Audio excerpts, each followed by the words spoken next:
think about looking up at the night sky, really like letting the scale of it sink in. It's Yeah. pretty mind-boggling, isn't it? That inherent human drive to explore, to figure out what's beyond our own backyard. It's been with us forever. And today we're channeling that wonder into something, well, something concrete. Absolutely. And for this deep dive, we're tackling two of the biggest questions. Questions fueled by that exact human curiosity you mentioned. First, how are we actually going about exploring space right now? Yeah. Who are the key players making it happen? Right. And second, that huge timeless question that, it's kept philosophers and scientists busy for centuries. Are we alone? Are we the only show in the cosmic theater? Exactly. Yeah. And we've dug through, gosh, a ton of fascinating stuff. Everything from the, the nuts and bolts of rocket science to the sheer possibility of life way out there on other planets. Our goal today, it's really to give you a clear picture of where we stand with space exploration and what the science is actually revealing about life beyond Earth. We'll look at who's doing what we're finding, and yeah, those huge questions that still have us kind of scratching our heads. Okay, let's unpack this. Right. Let's maybe start by painting a picture of the current space exploration landscape, because it's definitely evolved quite a bit from what many of us might picture. The old Cold War space race. You're so right. Back then, it really was largely a two-nation contest, wasn't it? Yeah. But now, wow, it's a much more complex and, frankly, I think more interesting global effort. A real mix of countries, and this is key, private companies all pushing the boundaries.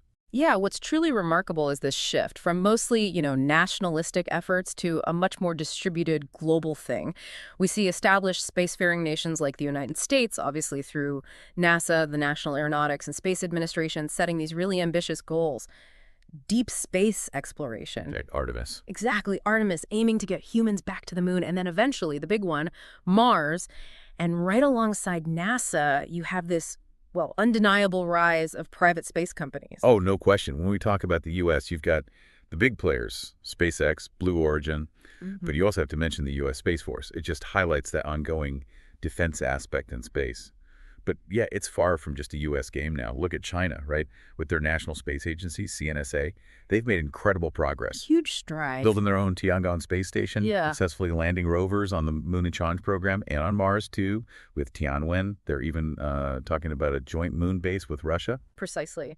And Russia, well, they're navigating a changing landscape, but they're still a significant player. Yeah. Those Soyuz launches are still happening. Their lunar missions continue. And this potential collaboration with China on a lunar base, that really underscores the shifting geopolitical dynamics up there. Then you've got India. ISRO, the Indian Space Research Organization. What a moment, landing Chandrayaan-3 on the moon's south pole. A historic first, yeah. Yeah. That area is super interesting for resources. Plus, they had their Mars orbiter, Mangalan, and they're planning for human spaceflight with Gaganyaan. It's genuinely impressive. And we can't forget the European Union, right? Through ESA, the European Space Agency, they play a vital role, often focusing on Earth science, which is critical, but also contributing big time to Moon and Mars missions. And Japan, Yeah. JXA, the Japan Aerospace Exploration Agency. Yeah. Those Hayabusa asteroid sample return missions were just amazing. Mm-hmm. And they're strong collaborators with both NASA and ESA. The list really does go on. We're seeing emerging players making waves too, like the UAE with their Hope Mars orbiter and these long-term ambitions for Mars habitation. South Korea launching its own satellites. Even countries like Brazil, South Africa, they have established space programs. It's become a truly global push. So if you connect all these dots, all these individual efforts, Yeah. what's driving it all? It's clearly multi-layered, isn't it? Definitely. National pride, geopolitical influence, those are still factors for sure. But you also see this powerful drive for just pure scientific discovery, understanding the universe, our place in it, and of course, the strategic importance of space for defense hasn't gone away. Plus, the potential for commercial opportunities is just exploding. Which takes us neatly into one of the biggest shifts, I think, in how space exploration is actually done these days. That increasing collaboration between government agencies like NASA and private companies. The NASA-SpaceX partnership is probably the poster child for this new era. It really is. And what's fascinating here is how this public-private model has, really seemed to accelerate progress and innovation, too. You have NASA with its incredible history, Apollo, the shuttle, JWST, the Mars rovers, partnering with SpaceX, Elon Musk's company, right, with these super ambitious goals. Reusable rockets, that was a game changer for lowering costs. Huge. And even that long-term aim of Mars colonization. And their collaborations have already had a massive impact. Take the Commercial Crew Program. Yeah. NASA paying SpaceX to fly astronauts to the ISS using Crew Dragon. That was a real turning point. It ended NASA's reliance on Russian Soyuz after the shuttle retired. And that first crewed mission, Demo 2, back in May 2020, that was a major milestone. Absolutely. And it's not just astronauts. SpaceX has been crucial for keeping the ISS supplied. Cargo experiments, that's been ongoing since 2012 under the Commercial Supply Services contract. But maybe the biggest thing for our future deep space ambitions? SpaceX's Starship. It's been selected as the human landing system for Artemis. That's the vehicle that's supposed to take astronauts from lunar orbit down to the moon's surface. Wow. It really shows the power of this kind of cooperation, doesn't it? NASA gets access to, well, often more cost-effective, cutting-edge tech. Lets them focus their own resources on the big science, the deeper exploration goals. Right. And for SpaceX, the partnership gives them crucial funding, credibility, and the chance to be part of these incredibly important missions. It really does seem like the public benefits, They're really... more dynamic, maybe more efficient SPA program overall. Though it raises interesting points too, right? It hasn't been totally smooth sailing. No, not entirely. There are ongoing discussions, important ones, around making sure safety standards are rigorously met and, questions about the long-term implications, NASA becoming maybe too reliant on one private company. We've also seen other companies like Blue Origin voicing concerns about how some contracts were awarded. Yeah, it's definitely a balancing act they have to navigate. But looking ahead, this collaborative approach seems like it's here to stay. It's set to keep pushing the envelope. We're talking Artemis III, landing humans back on the moon, the ongoing testing of Starship for even longer voyages, and this sort of general alignment on long-term goals, especially when it comes to eventually reaching Mars. It's a really exciting, if intricate picture. And the commercial space sector, it goes way beyond just the NASA partnerships. We're seeing this whole ecosystem of private companies spring up, all with their own distinct visions, their own motivations. Exactly. You've got Blue Origin, Jeff Bezos' company. They're developing their new Glenn rocket, also working on lunar landers. And they have their own space tourism plans. Then there's Rocket Lab. They're making huge strides in launching smaller satellites more frequently, more affordably. That's a different kind of access to space. A really important niche. And then companies like Virgin Galactic, focusing on that suborbital space tourism market, and Axiom Space planning to build the first commercial space station. That's ambitious. It is. And what's fascinating is that while, yeah, they might collaborate with government agencies sometimes, these private companies often have their own drivers. They're kind of in their own race, aren't they?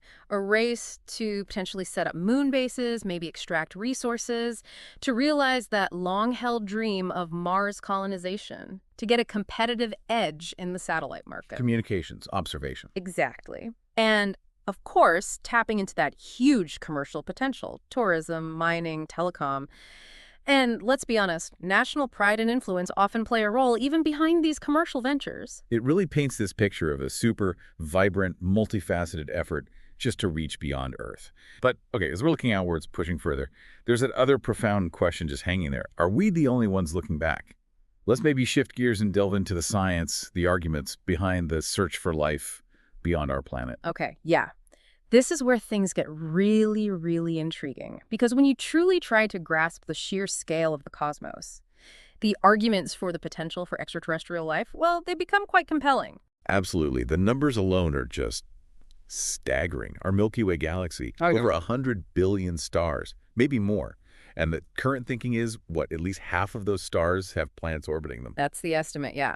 And missions like Kepler and now TESSUS, they've already confirmed thousands of exoplanets just in our little corner of the galaxy. And many of those are in the habitable zone, that Goldilocks region, right? Where temperatures could allow liquid water on the surface. Liquid water being, pretty essential for life as we understand it. And now with the James Webb Space Telescope. Wow. We have this unprecedented ability to actually analyze the atmospheres of some of these exoplanets, looking for biosignatures, those specific combinations of gases that could strongly suggest life. And that potential detection you mentioned earlier, dimethyl sulfide, DMS, on K2-18b in 2023. That's a perfect example. On Earth, DMS is mostly produced by marine life, like phytoplankton. Now, is it definitive proof of life out there? No, not yet. But finding it alongside methane and CO2 on a potentially water-rich world, well, certainly tantalizing. It makes you want to look much closer. It really does make you reconsider things. Right. And the more we learn about life right here on Earth, the more the possibilities seem to expand. Think about extrenophiles. These organisms that thrive in conditions we once thought were completely impossible for life. deep-sea vents, boiling hot springs, superacidic pools. Radiation, intense cold. Exactly. Life finds a way, right? And experiments, even on the ISS, the International Space Station, have shown that some microbes can actually survive the vacuum of space for a while. Which has huge implications when we think about places within our own solar system, like the icy moons, Europa around Jupiter, Enceladus around Saturn. They're thought to have these vast subsurface oceans beneath icy shells. Or even Titan, Saturn's largest moon, with lakes of liquid methane and ethane on its surface.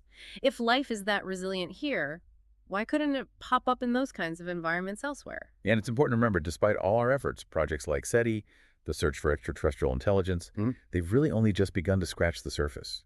We've listened to such a tiny, tiny fraction of our own galaxy. Like searching a haystack the size of a continent for one specific needle. And then you have things like those mysterious fast radio bursts, FRBs. Some of them repeat. We saw more detections in 2023, their exact origin. Yeah. Still unknown. Adds another layer of mystery to the cosmic silence. Or maybe it's chatter we just don't understand yet. Then there's the Drake equation, that famous sort of framework Carl Sagan and others developed to estimate the number of potential intelligent civilizations out there. Now, okay, a lot of the factors in that equation are still big unknowns, huge uncertainties, but the sheer number of exoplanet discoveries keeps making some people think the probability might be higher than we used to assume. But, and this is the big but, then we slam right into the Fermi paradox. Enrico Fermi's famous question, basically, where is everybody? If the probability suggests life, maybe even intelligent life, could be relatively common, why haven't we seen any clear, unambiguous signs of it? No alien spaceships parked on the White House lawn. It's a real puzzle, isn't it? A genuine scientific paradox. And there are some really thought-provoking, maybe even a little unsettling potential explanations for this so-called great silence. Right. One possibility is simply that, well, maybe life arises easily enough, but intelligent life is extremely rare. Or maybe it just doesn't last very long. Perhaps advanced civilizations tend to, self-destruct before they can spread across the stars. Climate change, nuclear war, pandemics. Depressing thought. There's also that intriguing idea of the zoo hypothesis. Maybe they are out there, they know about us, but they've decided to just observe, not interfere. Like we're in some kind of cosmic wildlife preserve. That's a fascinating one. But we also have to face the cold, hard fact. So far, we lack definitive proof. Zero confirmed microbial life beyond Earth. We have potential biosignatures, like that DMS hint, but they could still have non-biological explanations we haven't ruled out. And despite decades of SETI searching, no validated alien tech, no signals confirmed as artificial. And there's the counter-argument to the idea that life is common, the rare Earth hypothesis. This suggests that the specific, maybe incredibly unlikely combination of conditions that allowed complex life, like us, to evolve here on Earth. Well, maybe that's just extraordinarily rare in the universe. You mean things like having a stable star, the right distance, a large moon to stabilize our axis, plate tectonics for cycling chemicals, a protective magnetic field? The list goes on. Maybe that exact recipe is incredibly hard to duplicate. Exactly. And then there's the great filter theory. This one really makes you think. It suggests there might be some critical barrier, some massive hurdle, either in our evolutionary past or maybe, worryingly, somewhere in our future. That most life just fails to overcome on the path to becoming a spacefaring, technologically advanced civilization. Right. This filter could be anything. Maybe the origin of life itself is incredibly hard. Maybe the jump to multicellular life or developing intelligence. Or maybe the filter is still ahead of us, like avoiding self-annihilation through technology or surviving long-term environmental changes. So the idea is you look at the evolution of life as a series of tough steps. The great filter is one step that's almost impossible to get past. If it's behind us, maybe life starts often but rarely gets complex or intelligent. Phew, we made it.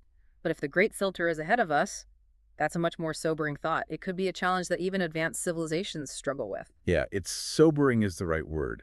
Could the silence we're observing be like a cosmic warning sign? A sign that the really hard part is still to come for us. And as we said, SETI hasn't found that clear signal yet. Now, okay, we've only explored a tiny fraction of the cosmic haystack, and maybe we're not listening in the right way. But the silence itself is still a significant piece of data in this whole puzzle. And it's also worth considering, maybe intelligence, at least our kind of tool-making, radio-building intelligence, isn't some inevitable pinnacle of evolution. Think about the dinosaurs. They dominated the planet for, over 150 million years? Thrived, but didn't build telescopes or spaceships. Good point. Maybe intelligence like ours isn't favored by natural selection in the long run. Exactly. And even if intelligent communicative life does emerge elsewhere, the sheer distances involved are mind-bending. The speed of light, the ultimate speed limit as far as we know, makes interstellar travel incredibly difficult and communication incredibly slow. Decades, centuries, millennia for a round-trip message, even to nearby stars. Not to mention the possibility that maybe other civilizations communicate in ways we can't even conceive of yet, beyond radio waves entirely. So wrapping this up, as we bring this deep dive to a close, we really find ourselves at this fascinating crossroads, don't we? On one hand, humanity is actively, and with more ambition than ever, exploring space. More nations, more private companies pushing outwards. And on the other hand, the scientific evidence strongly suggests the potential for life beyond Earth is tantalizingly real, even though that concrete, undeniable proof, it keeps eluding us, for now, anyway. What's really compelling, I think, is how these two things are so deeply connected. Our growing ability to actually reach out, to visit other worlds, even robotically for now, combined with our expanding knowledge of just how tough and adaptable life can be, that's what's fueling this ongoing quest. Yeah, the key takeaway maybe is recognizing that this outward journey, our exploration and our inward curiosity about, our place in the universe, they're fundamentally intertwined. They feed each other. Absolutely. And that leads us to one final, maybe slightly unsettling question for you, the listener, to ponder, thinking about that great filter idea again.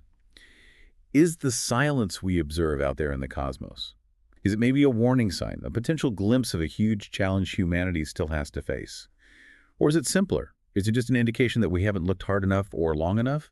Or maybe we're just looking or listening in completely the wrong way to hear that faint cosmic whisper? It's a question that definitely hangs out there in the vastness, doesn't it? Encouraging us to keep exploring, keep searching, and maybe most importantly, keep thinking about our own kind of fragile existence in this enormous cosmic tapestry.